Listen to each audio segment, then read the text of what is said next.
Saya mau cerita tentang rumah sakit Indonesia di Gaza. Ceritanya seperti apa sih? Ketika itu saya masih menjabat sebagai Menteri Kesehatan Republik Indonesia. Tentu saja bersahabat dengan Menteri-Menteri Kesehatan yang lain, bukan? Nah, saya juga bersahabat dengan Menteri Kesehatan Palestina. Waktu itu Palestina sedang dikuasai Hamas. Jadi Palestina itu kadang-kadang dikuasai grup Hamas, kadang-kadang dikuasai grup Fatah gitu. Kalau sekarang presidennya dari Fatah, pada suatu saat presidennya dari Hamas begitu. Nah, pada waktu saya menjadi Menteri Kesehatan, yang berkuasa di Palestina itu Hamas. Nah, Menteri Kesehatan Palestina itu berbisik pada saya, Bu, kalau saya kasih anak di Gaza, itu bisa nggak Anda bikin rumah sakit? Aduh, terima kasih banget, bener tanah di Gaza, bener. Iya, untuk Anda, untuk Indonesia. Saya nggak kebayang siapa yang mau membuat rumah sakit di sana. Pokoknya saya iyain dulu, nanti saya cari yang bisa bikin rumah sakit di Gaza. Nah, makanya begitu saya pulang dari sana, saya memanggil yang namanya Yusri Rizal. Yusri Rizal kebetulan memang sudah dekat dengan saya sejak tsunami. Nah, kemudian saya cerita sama Yusri, saya ditawarin loh sama Menteri Kesehatan Palestina mau dikasih tanah, tapi di Gaza. Di Gaza itu tempat perang loh, Yus. Saya juga heran, ngapain tempat perang dikasih rumah sakit. Wah, Yus itu bersyukur. Alhamdulillah. Kenapa, Yus?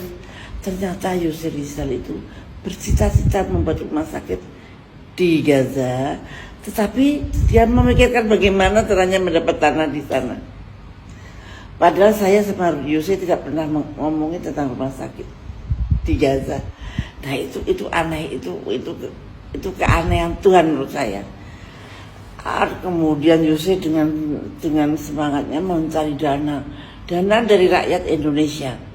Sebetulnya sudah ditawarin oleh Iran waktu itu. Kalau mau bikin rumah sakit, aku mau nyawer. No, ini punya Indonesia, harus dari uang dari Indonesia, itu Yusri. Terus kita cari uang tentu saja kami dari umat Islam, dan dari pengajian ke pengajian kita kumpulin uang sedikit demi sedikit, dan kemudian kumpullah uang itu. Ada juga donatur yang besar juga ada. Kemudian kita rencanakan pembuatan itu, dan yang merencanakan, yang membuat gambar, yang merencanakan Pak Farid, namanya Farid Talib. Sampai sekarang dialah yang ngurus rumah sakit itu sampai sekarang.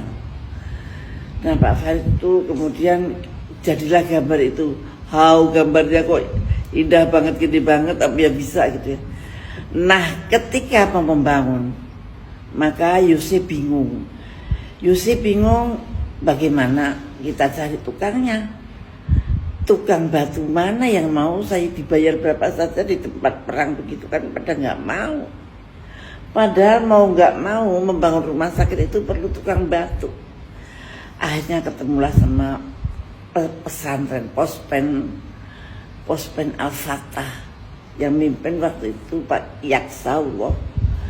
Nah, dengan beliau itu Yusri mengetengahkan, saya butuh tenaga untuk bangun, Pak, tapi saya nggak punya duit. Artinya yang sudah siap tidak dibayar. Tukang batu di tempat perang yang tidak dibayar, siapa yang mau coba? Ternyata mujahid itu banyak yang berani jihad fisabilillah. Ternyata banyak banget. Pada daftar, ada guru, ada dosen, ada sarjana semua pada daftar. Nah, mereka bukan tukang batu, maka mereka dilatih jadi tukang batu dulu di sini, baru diberangkatkan ke sana. Jadi rumah sakit Indonesia di Gaza itu yang membuat bukan tukang batu biasa loh, yang membuat bapak-bapak yang ikhlas, bapak-bapak yang memang ingin beribadah pada Allah. Kalau di sana baru jadi tukang batu terus ketembak, pokoknya sakit begitu. Jadi mereka sangat semangat, dan alhamdulillah rumah sakit itu sudah jadi 2 tingkat, dan ketika akan dibuat 3 tingkat terjadilah perang Hamas dengan Israel ini. Jadi itu suatu keajaiban Tuhan, antara yang menerima tanah, kemudian yang berkehendak pengen bikin rumah sakit, dan kemudian tenaga kerjanya itu sama masing-masing tidak ada hubungan tadinya. Jadi yang menghubungkan Tuhan. Maka Tuhan kalau berkehendak, apapun bisa terjadi. Ini seperti puzzle yang disatukan. Oh iya, waktu itu kita mikir dokternya siapa. Sementara dokter dari Indonesia, kita kirim ke sana. Tetapi kan harus ada dokter Palestina yang ahli ini ahli itu.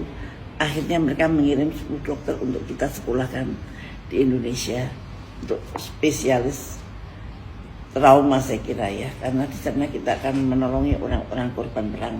Dan kami masih tetap mengharapkan bantuan Anda, bagaimana supaya rumah sakit itu bisa berjalan terus. Bantuan Anda sekecil apapun akan sangat berarti bagi rumah sakit Indonesia di Gaza.